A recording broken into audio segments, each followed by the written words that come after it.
प्रौढ़ियों से आया है। इनको साक्षात भागवत भगवान हम कहें, समझे, माने, जाने, सब कुछ करें। अच्छे अच्छे ब्राह्मण, फेसबुक पर इसमें बड़ा क्रेज चल रहा है। 2004 में फेसबुक जानते कब निकला था? कब? 2004 में।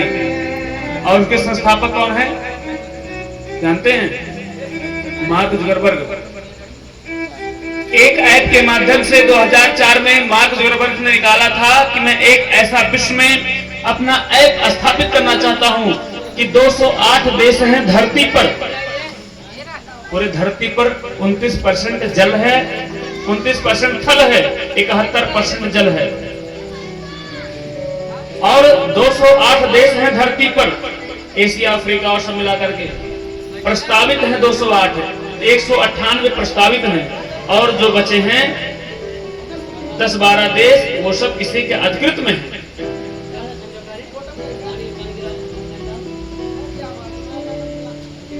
और कहते हैं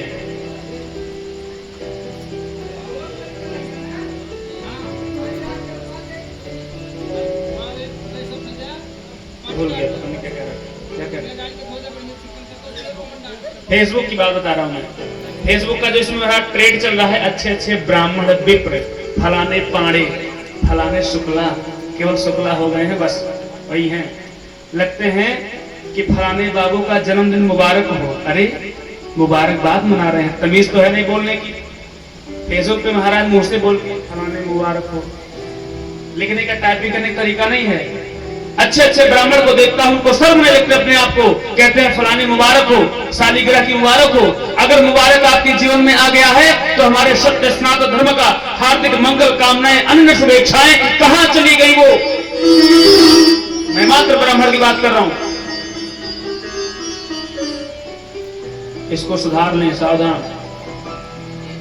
महाराज लिखते हैं आपके कृपा से, कृपा नहीं, आपकी होशियारी के किसी फलाने ने लिखा था, फेसबुक मैंने देखा कि आपके दुआ से हमारी माता जी का तबीयत ठीक हो गया। दुआ ही लगेगी वो मजार की, मजहब की। हमारे नारायण की कृपा आपके घर पे नहीं होगी। अगर हमारे नारायण की कृपा होती तो आपकी माँ को दुआ नहीं लगता, भगवान का आशीर्वाद और दया लगता। महाराज दुआ कौन सा वर्ण है? दुआ वही दुआ भूख करने वाले, ऐसे ऐसे शब्दावली आते महाराज। और उसके बाद में डर के मारे सभी यदुवंशी चले गए और उस मूसल को पीस करके समुद्र में फेंक दिया। और समुद्र का जब हिलोरा आया तो सभी जो छिलन था वो छिल आकर के बाहर जम गया। और वहीं से एक घास निकला जिसका नाम है ऐरक। और ऐरक का अभी भी इतना तीक्ष्ण वन में जाएंगे महाराज, ऐरक का जो घास होता है तलवार से कम नहीं लगता है। अरे हम ऐरक की बात क्या करें? अगर कुसा आपको भलुहा और कुसा ही आपके पद में लग जाए, आपके पैरों में, तो फट जाएगा। गन्ने का पत्ता ही लग जाए, फट जाएगा। इससे 10,000 गुना ज्यादा ऐरक नाम का जो होता है घास, वो तीक्ष्ण होता है। और उसी से सभी यदुवंशी आपस में लड़के और कट मर दिए। बोले कि नारायण भगवान जय हो। भगवान अपने धाम को पदार्पण कर गए।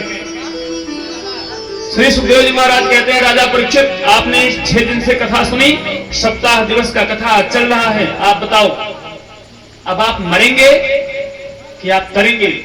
मैं आपको बता दें, मृत्यु और मोक्ष कैसे और किसको आती है। कौन व्यक्ति मर जाता है और किसका मोक्ष हो जाता है। थोड़ा 2 शब्द है 20 सेकंड का, ध्यान से सुनिएगा।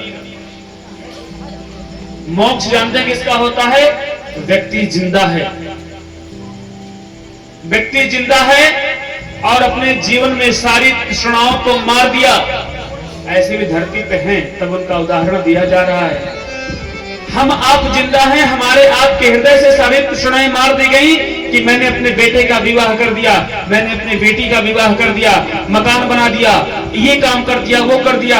मेरा अवस्था 40 वर्ष की है, 50 वर्ष की, 60 वर्ष की है।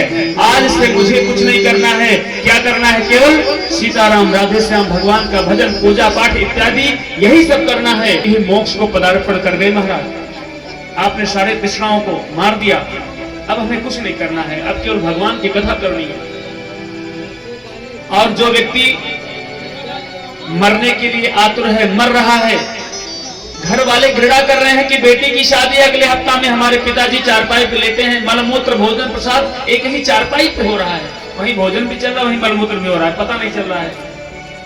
और सारे परिवार वाले उनसे घृणा कर रहे हैं कि मर जाए तो वे बेटी का विवाह करें, नहीं तो पता चले बेटी के विवाह के दिन कहीं मर गए तो 50 लाख का सब जो व्यवस्था है सब पानी फिर जाएगा। और वो बाबूजी, उनका कुछ नहीं चल रहा, हाथ पांव, केवल ये नेत्र टपटपा रहा है, आंख।